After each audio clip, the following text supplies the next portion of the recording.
Hello and welcome to NewFilmmakers Los Angeles. I am delighted to be here with Shadia, who had a fantastic film in our August Film Festival. Hi, Shadia. Hi. And for those that haven't seen Non-Crimes of Orange County, let's take a look at a clip. Not until we go to air. Sir, is this really necessary? Like, this is a joke, right? Like a hazing Weird thing? names get name tags. I need all the help I can get at my age. What about Ali? He doesn't get a name tag? Ali is easy. I'm easy. Khafesho. Shadia, I am so happy to have you here. I loved your film very, very much, but for those that haven't seen it, tell us a brief synopsis. Yeah, it's about Shahnaz Ferdowsi. She is an Orange County reporter who finds out she's a diversity hire. The news station's giving her fluff pieces, so she tries to find a deeper meaning in every story that she's assigned. This was a really, really great story, and it was interesting because in the same month, I found out I was hired because I'm in the LGBTQ plus community, and they needed someone, and I was like, oh, okay, I didn't know. I thought you were going to get me on merit, but I guess I tick a box for you. So, you know, wouldn't normally resonate with me in such a way, in the way that you were, you would showcase this film, but I thought that was a really, really good story, and I don't think it's talked about enough because people should be hired on wonderful merit and with authenticity. So for you personally, where did the inspiration come for you in creating this into a film? Yeah, well, I have my own experience as well with being the diversity hire, and for a film project, for several film projects. It's funny, like you're excited to be there, but at the same time, when you find out you kind of feel othered. I was called the intern, even though I was doing the exact same amount of work everybody else was doing. And they kind of considered us the political hire. So in a way, you're separated from everybody else. And I thought people talk about diversity a lot in this industry, but they don't really talk about the other side of it, which is the individual. How does it make them feel? And even the long-term effects, is this even going to help with their career? Or does it hurt with their career? So I thought if I turned it into a character and kind of like saying all the things that I wanted to say, like maybe we could start a dialogue and get people to figure out like, this is something that we need to discuss and humanize it. We really, really do, and I'm so glad that you made it because we really have to do so many more breakthroughs and make-throughs in this industry, and not just this industry, any industry. Absolutely, but yes. it's so important, and I think that word diversity is so loose now that people just don't actually really understand what the word means, and I think that this exists, unfortunately, in a lot of places, particularly in this area. And so I'm so glad you made this film because, firstly, I just want to say your lead actress was, oh my God, I love her. Yes, she's great. Isn't she? She's so How did great. you come together? Because she's brilliant. She's amazing. My sister works in casting, and she always has like great actresses that they're always casting for a show. And I was like, I need a Persian actress, and I think I had auditioned 3 people, and immediately I knew it was Roxy. You can hear it in her voice. She was the character. It was just like, this is who she is, and I really lucked out. She does a great job. Is that a dream though, when you just know? Yeah, like, when your character walks in the room, it just, because at this point in the beginning, it's all in your head and you're like, oh, I don't know, is this silly? Would someone really say this? And then when someone walks in and completely owns it, you're like, okay, this makes sense. This is supposed to happen like this. So yeah, it's a dream come true.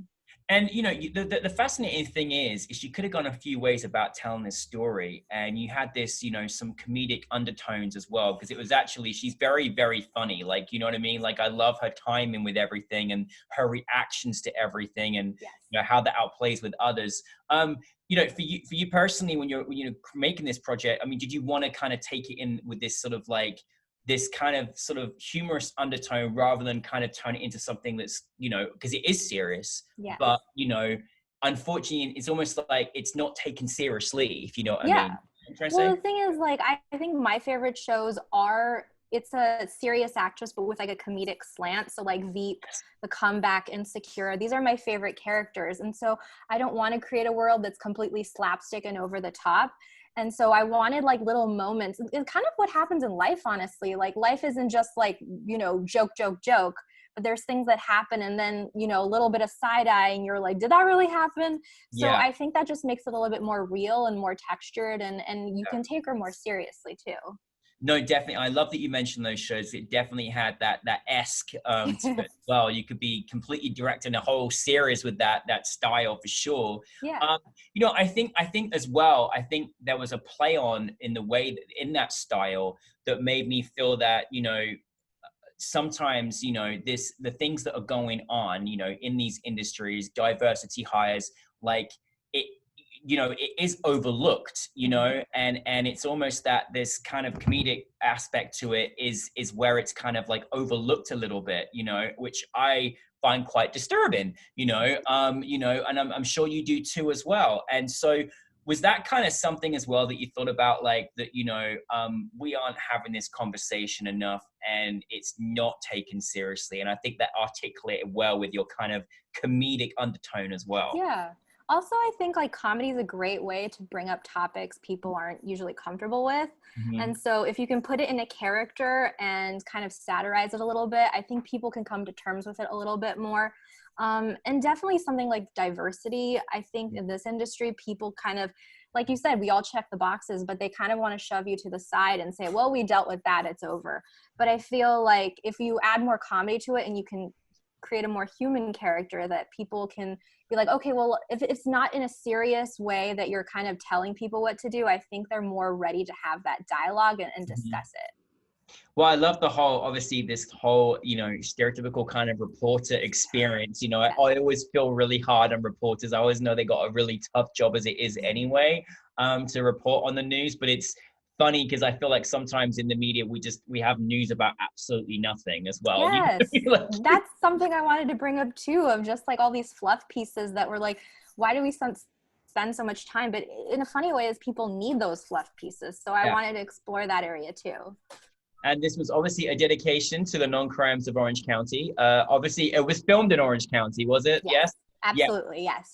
It looked very hot. I was like, oh. It was so hot. We were right below the sun. There was no shade anywhere. We were in Irvine. It was like close to my apartment in some random parking lot. We had umbrellas, but it was a very hot day. Yes. Oh goodness! It looked like, I was like, I know that's Southern California weather right there. You know, so well, no, it was amazing. What was kind of the most difficult thing you had making it? I think because this is one of the first projects I haven't directed, I gave it to someone else to direct. And it was kind of me articulating my vision as a writer and kind of giving that up for someone else to interpret their own idea of the character. And also to step back and be like, okay, I trust the script, the actors, everything, and let's see how it goes. So it was just kind of like backing away a little bit and trying to make sure that the story made sense, that it's not just my perspective, but that everyone else can understand it and enjoy it as well. No, I love that. And listen, one thing as well as entertaining us and giving us this, you know, great performance by Roxy and all of your cast. Aside from that, you know, like there's a great morality to your film as well. I'm just curious for you personally, because obviously it's something you've also experienced and gone through yourself. Like, what did you want your audience to take from it? I think I just wanted to open up the dialogue of what it is to be diverse, because there's a lot of different shades of it.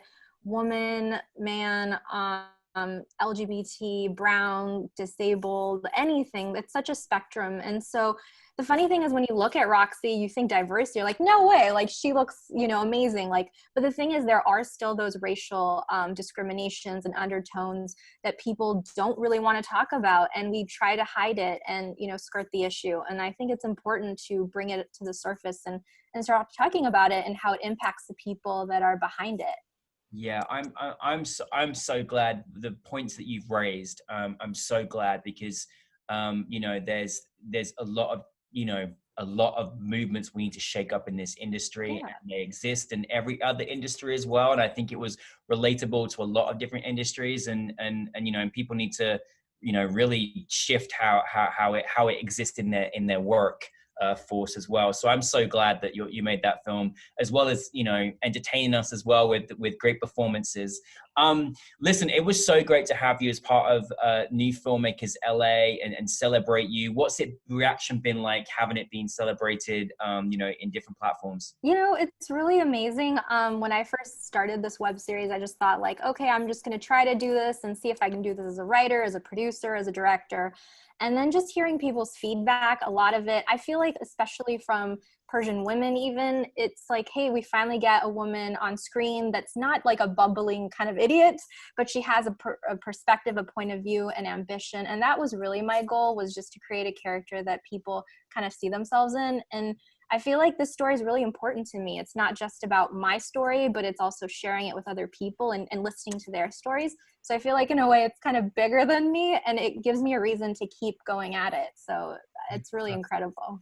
Oh, I love to hear that. And honestly, I really do love your vision and kind of like, you know, what you are giving from your perspective, from your kindness to share your thoughts and art with us. Like I really am glad that you're making films. It feels very good. What is next for you? Continuing with the web series, I've turned it into a pilot, so I'm hoping to get people to read the pilot. But right now it's the web series. We have 3 more episodes to shoot. So, you know, I want to continue with that. I've gotten a lot of good feedback. I'm trying to integrate as much feedback as possible. So the story is continuing to unfold, continuing to get more complex. Mm-hmm. So it's not over yet. Oh, good. Where can people discover more episodes for the web series? On YouTube, under my name. We have 2 episodes. So the second episode I directed, and that came out already. And now we're writing, and hopefully we'll finish the next 3. So exciting! Yeah. Keep making it happen. Hopefully, it won't be such a hot day for you next time. Goodness. Yeah, I know. We were by the pool, so the second one wasn't as hot, which was nice. Good. That's good. I mean, listen, I know obviously there's so many more exciting things to come moving forward in your career, but I'm just curious to any filmmakers out there that want to follow in your footsteps. Is there anything you kind of go by as a filmmaker that you could share with our filmmaking audience? Yeah, I mean, I would say trust your gut for sure. When you're on set, there's a million things happening and you sometimes are completely like confused as to what to do. And I feel like if you always trust your gut, you have an instinct as a filmmaker, as a writer, as a producer and director that no one can tell you otherwise. And I think if you stick with that, it's kind of like a true north for me. Yeah. I don't know why or how, but I just keep doing it. And that's really what motivates me to keep going. Oh, fantastic. Oh, it's exciting. Listen, I'm really excited to see more of your episodes, and I'm so glad you've made it into a pilot because, you know, it is a film that I needed more. I wanted more. Thank you. So, Thank you. you know, I fell in love with the concept and the characters, and so I'm excited about that. But listen, thank you for bringing it to New Filmmakers of Los Angeles. We're so grateful, and please keep making more movies for us. Absolutely. I love New Filmmakers, so this was very much an honor for me. So thank you.